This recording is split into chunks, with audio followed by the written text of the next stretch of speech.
Hello, I'm Scholastic Sam. Welcome back to my YouTube channel. Today in chemistry, we will be discussing the topic of ionic and covalent bonds. Now, this is the periodic table. Of course, we'll be referring back to this. Now, when you write chemical formulas, because we're going to be writing chemical formulas a lot in the future, you have the elements, and then you write the cation, which is the positive one, and then the anion, which is the negative one. That's second.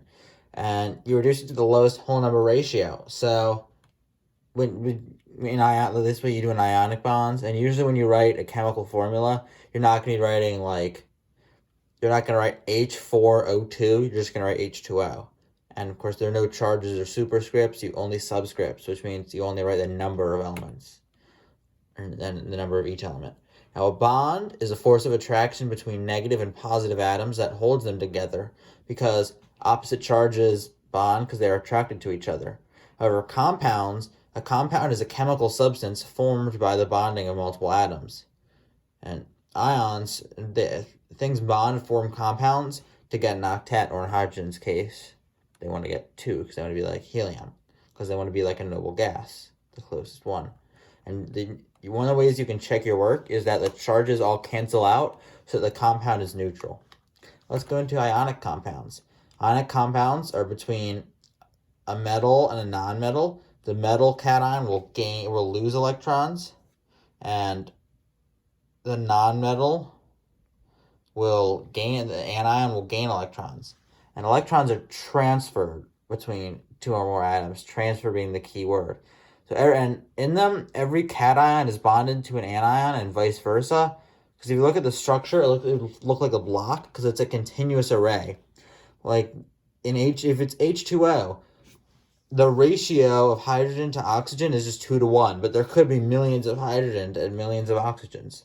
And the way we draw them is we draw the Lewis structures for the anions and cations. Then we draw a transfer, like we draw which electrons are going where. Then we draw the result and the chemical formula. Now in covalent compounds, atoms share being the key word, share electrons instead of gaining and losing them to get an octet, or in hydrogen's case, to get 2 valence electrons. And if anything in this video does not make sense, please watch my previous videos, specifically the Bohr model video and my last video, the Lewis structure video. So covalent compounds are formed by non-metals, and they're made from neutral atoms, not ions. Because remember, every compound is to end up being neutral. And there's no specific arrangement. Each individual and separate molecule contains the amount of each atom as stated by the formula. This means that there will be separate H2O atoms if it's H2O. Each one will have 2 hydrogen atoms and 1 oxygen atom. It's not just the ratio. And we'll be showing double and triple bonds too, which are when elements share 2 or 3 electrons with each other. Now the way you do this is you draw, for covalent compounds, you draw the Lewis structure.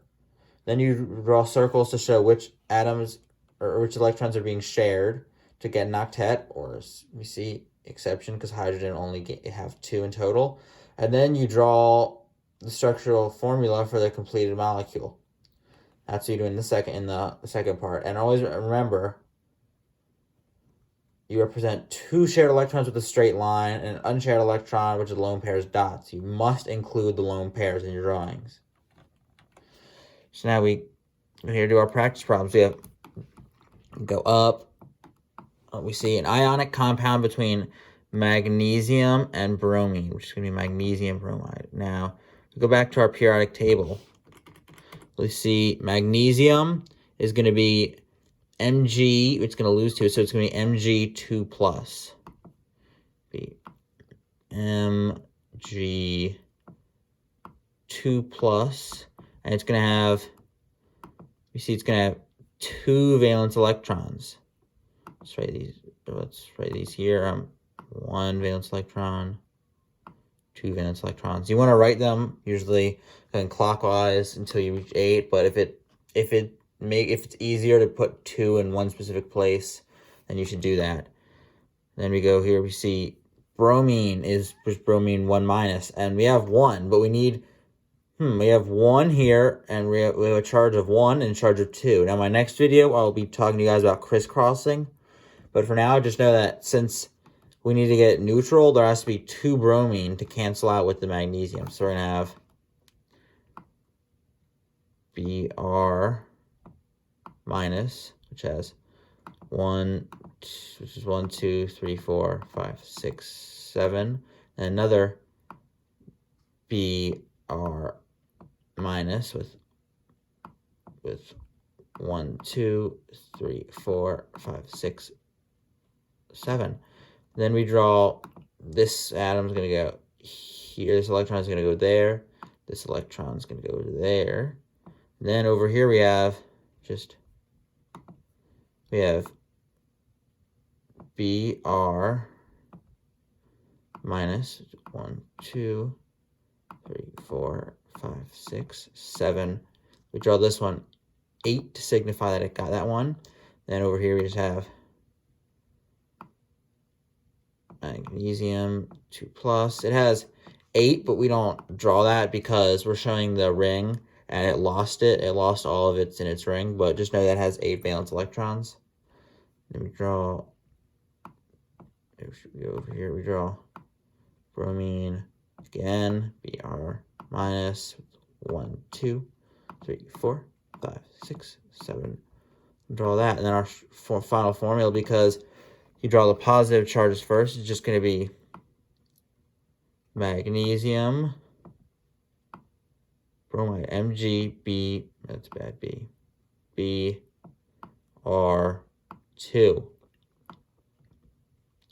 Now let's go on to our covalent compounds. For hydrogen chloride, now let's go to, here we have hydrogen 1, so we're going to have hydrogen 1.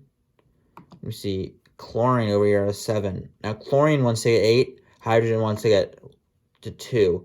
So they both need to gain 1. So we have chlorine 1, 2, 3, 4, 5, 6, 7. We draw this, we're going to draw them sharing it. So then over here we have H and Cl. And then we draw our lone pairs. We know it's going to have 6 more lone pairs. And we draw our dash. Now each dash is going to signify 2 electrons being, 1 electron from each being shared. So each dash is equivalent to 2. So we can know that hydrogen wants to have 2. So we have hydrogen is connected to 1, 2. Chlorine needs to have 8. So it's going to have 1, 2, 3, 4, 5, 6, 7, 8. So that's correct. Now we go into our harder one, C2H4. We want to have carbon. We're going to have carbon. Carbon, and just,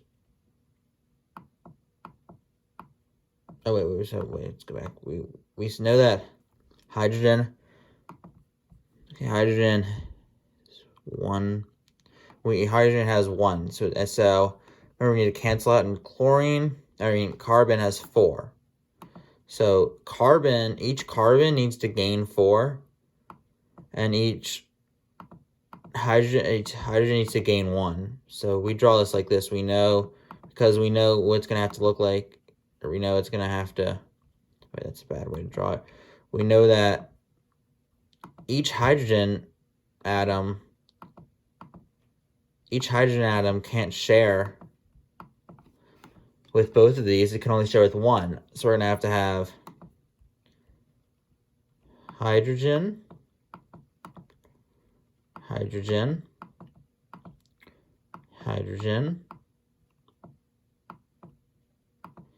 and hydrogen.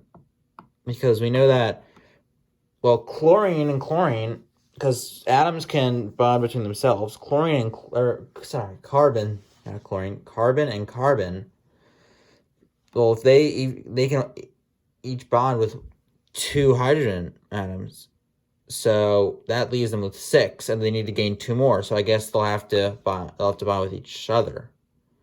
So now we draw this. Yes. Draw that. This. Oh, I guess we have a double bond here. Look, that and That's the way we draw this. Oh, we can't really see that red one now. The way we draw this is we go to H, H, H, H, C, and C. And then we know that it's going to be one here, one here, one here, one here, and then a double bond, which is going to be 2 lines. Because they made 2 single bonds, which is just, so it's going to be a double bond. 2 single bonds between each other. So the way we check this, each hydrogen has to have 2. 1, 2, 1, 2, 1, 2, 1, 2. Each carbon has to have 8. 1, 2, 3, 4, 5, 6, 7, 8. 1, 2, 3, 4, 5, 6, 7, 8. So this is structure model for C8 for C2H4. All right, that's all for my video today on covalent and ionic compounds and bonds. If you have any questions, comments, or concerns, please leave them in the comments section because I read and respond to all comments. Thank you to my chemistry teacher, Dr. B, for teaching me all this information. And please drop a like and hit that subscribe button because it helps grow my channel and helps this knowledge reach more people.